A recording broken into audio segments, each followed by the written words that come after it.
suppliera d'en dire le moins possible pour éviter que ce que vous avez dit puisse être utilisé devant des tribunaux par ceux qui vont porter plainte, ceux qui voudront de l'argent, ceux qui voudront vous faire condamner, ceux qui voudront envoyer votre directeur en prison.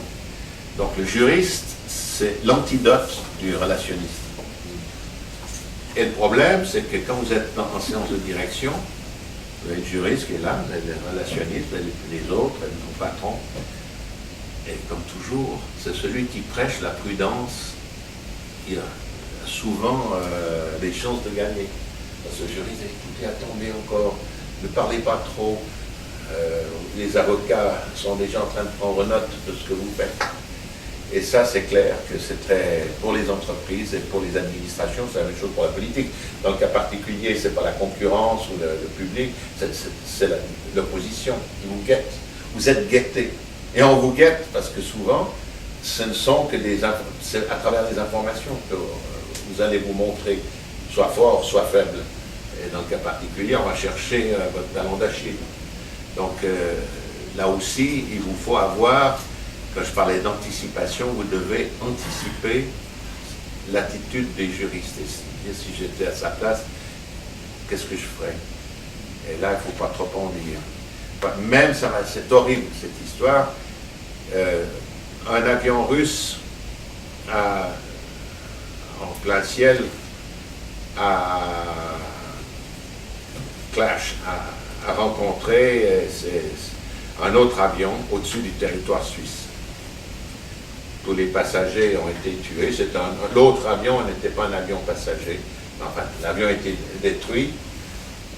Et bien sûr, il y a eu un problème d'aiguillage du ciel. Ceux qui guident les avions ont fait une erreur et ces deux avions sont entrés en collision.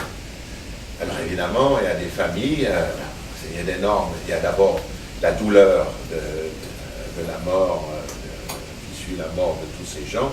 Puis après, il y a les tribunaux qui vont demander des indemnités, des indemnisations, etc. Et le juriste avait dit à l'entreprise responsable de Skyguide, du trafic aérien, surtout n'exprimez aucun sentiment d'excuse. Car si vous vous excusez, ce que le public attend quand vous tuez vos enfants, c'est au moins qu'ils s'excusent, qu'ils l'expriment. Parce qu'au tribunal, l'excuse signifie que vous acceptez que vous êtes coupable.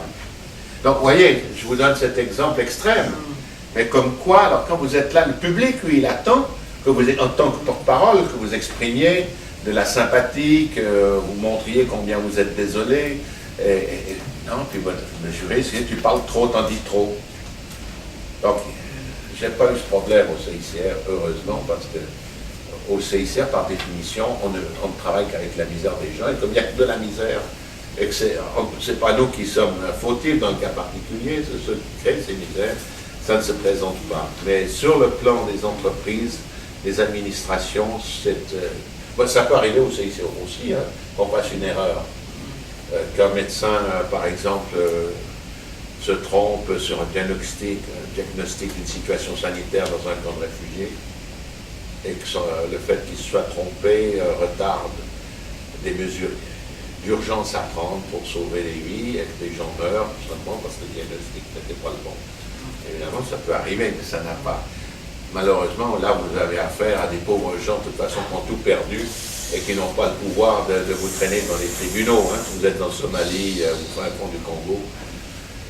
Enfin, voilà. Chers amis, je pourrais vous écrire, on pourrait parler encore pendant des heures et des heures, mais voilà un peu le type de situation auquel j'ai été confronté. Il y en a une dont je n'ai pas parlé, mais qui est pour moi aussi, où il a fallu créer, où j'avais préparé une petite phrase là, sur mon papier, c'était la communication au service de la sécurité des humanitaires sur le terrain. En une phrase, quand vous êtes sur le terrain dans un pays paumé, qui est en guerre, où tout le monde, on ne sait plus qui est qui, et tout d'un coup, vous voyez ces blancs avec une croix rouge et autres, par exemple, c'est en Afrique, c'est arrivé, c'est à l'époque en Rhodésie du Sud, donc en fait, dans l'actuel Zimbabwe, 3 délégués assassinés, et on a appris, on s'est rendu compte après enquête qu'ils avaient été assassinés par ignorance. C'est-à-dire ceux qui les ont tués ne savaient pas en réalité qui ils étaient et quel était le but de leur mission. Donc j'ai été chargé de créer de toutes pièces un immense programme, parce que ça touchait plusieurs pays en même temps, un programme pour sensibiliser les populations aux principes humanitaires, mais aussi expliquer qui étaient ces gars, ces filles, qui se promènent avec des voitures blanches et une croix rouge et qui sont censés venir en aide à la population et autres. Et je peux vous dire que c'est pas avec une publicité dans le Paris Match que vous faites ça. Hein. Il faut trouver les moyens, des affiches plantées sur les baobabs, des groupes musicaux comme l'Afrique orale avant tout, utiliser la musique et la parole dans la musique pour faire passer votre message. En Asie, ça avait été ensuite d'utiliser les théâtres, les marionnettes, c'est la manière chez ces gens de s'exprimer de manière traditionnelle. Bref, la bande dessinée avait été le truc le plus incroyable. On ne pouvait pas atteindre la guérilla directement, puisque par définition, une guérilla est clandestine.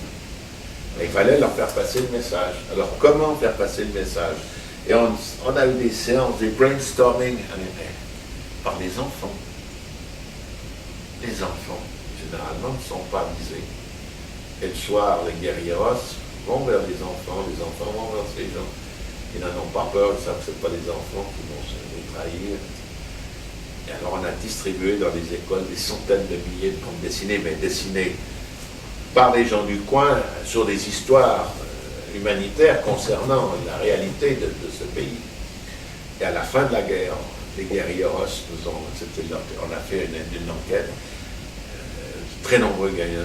Maintenant, on vous a connus grâce aux bandes dessinées que les enfants nous ont données. C'était mon petit frère qui m'avait raconté l'histoire.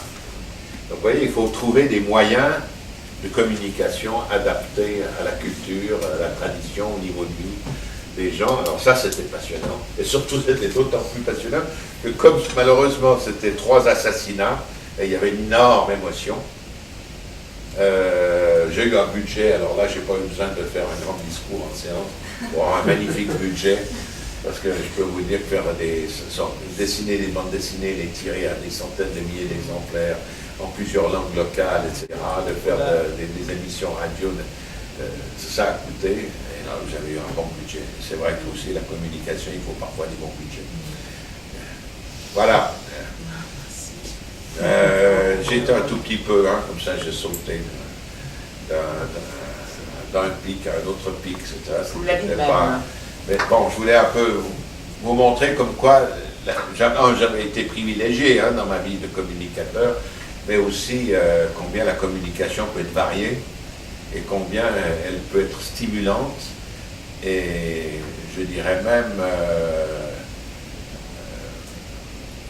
comment on dirait en anglais, rewarding, comment elle vous apporte des satisfactions, non pas commerciales, parce que vous avez gagné un marché, mais parce que vous vous rendez compte que vous avez fait en sorte que la cause pour laquelle vous êtes battu, ben cette cause s'est amplifiée, s'est consolidée grâce à la communication. Et mes collègues, si j'ai tenu 19 ans avant de partir à l'UNESCO, c'est que mes collègues, et non pas ma hiérarchie, mais mes collègues avaient eux-mêmes mesuré sur le terrain l'importance du travail qui se faisait. Non mais tu es notre assurance vie, Alain.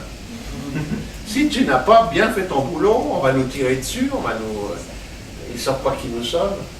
Donc là, j'avais trouvé incroyable, c'est pas moi qui ai inventé ce terme, c'est mes collègues qui ont notre assurance vie. Alors ça, c'est un autre aspect. Voilà, alors allez-y avec les questions, parce que je devrais vous quitter à midi moins 10. Alors, on a encore quand même, quelle heure est-il? 20 minutes, ça va? Oui, ça va, c'est pas bien. J'ai tenu trop longtemps le crachoir. Merci beaucoup. Moi, j'ai une question, mais je vais laisser le tour aux étudiants.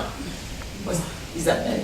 Moi, je m'intéresse au défi communicationnel qu'a représenté le séisme en Haïti. Oui. Et donc, je voulais savoir, d'après vous, bon, en tant qu'expert là, dans le domaine, comment est-ce que vous auriez organisé des systèmes communicationnels dans le contexte Avancez pour moi. D'après, moi j'ai pas été à Haïti dans ces circonstances, donc je vous parle de l'extérieur, mais j'ai lu pas mal de choses, et j'ai des collègues qui ont travaillé sur Haïti. Autant ça a été un fantastique succès communicationnel à l'échelle internationale, tout l'argent qui a été versé pour Haïti, la sensibilisation du public au malheur haïtien, autant sur le terrain, les Haïtiens eux-mêmes se sont trouvés, si j'ai bien compris, à une cacophonie invraisemblable, amplifiée, il faut bien le dire, par la multiplication maintenant des moyens de communication. C'est-à-dire qu'à Haïti, les gens avaient leur téléphone portable, et il y a eu un nombre invraisemblable d'informations qui venaient de toutes parts et qui ont finalement aussi contribué à la pagaille. Maintenant, c'est clair que c'est pire que la guerre, le tremblement de terre, puisque vous n'avez aucune influence, et c'est soudain, vous n'êtes pas préparé, et vous ne pouvez rien faire pour arrêter quand vous êtes dans une guerre. Bon, c'est horrible aussi, mais il est toujours possible de dire, il y a un cessez-le-feu. On va faire une trêve et on va pouvoir aller chercher les blessés. Et puis, généralement, il y a des hiérarchies. Même dans des guerres internes, l'opposition peut être mieux organisée, en fait, que l'armée nationale. À Haïti, on avait l'impression, puisque même le parti du gouvernement avait disparu, mais vous dire avec ou sans gouvernement, ça ne devait probablement pas changer grand-chose. J'ai bien connu le président Préval, qui m'avait, avant le commentaire, et qui m'a donné l'impression d'une personne sans aucun pouvoir d'influence réelle. Donc je crois que c'est ça, c'est le chaos au niveau communicationnel, le chaos bien sûr créé par définition par le tremblement de terre, tout le monde a vu les images, et le chaos au niveau des priorités.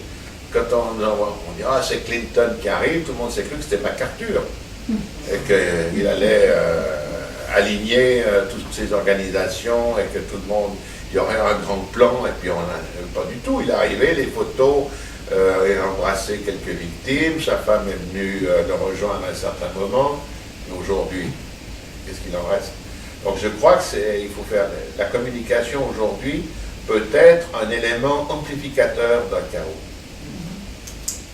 Je pense que c'est ça le problème, et comment, et juste surtout que la communication qui était, quand je parlais du Vietnam, de mon époque, de cette époque-là, je suis retourné sur le terrain encore récemment, ici et là, mais la communication, en fait, était aux mains de quelques groupes bien organisés, qui faisaient bien ou mal leur travail, c'est autre chose. Mais aujourd'hui, la communication est à la portée de tout le monde.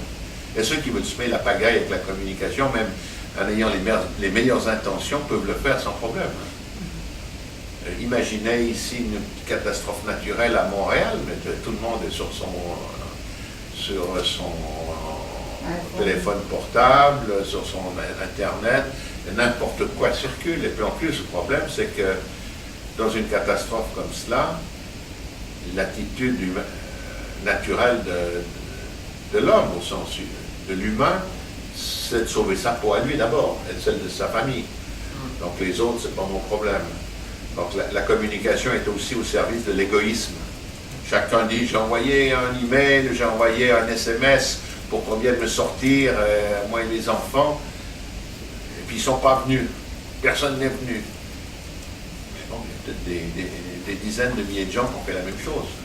Donc je crois que la communication aujourd'hui, à mes yeux, elle est bonne au niveau des donateurs, et elle est probablement perfide, néfaste au niveau des principaux acteurs, parce que ça peut contribuer à accentuer, à aggraver le chaos déjà existant.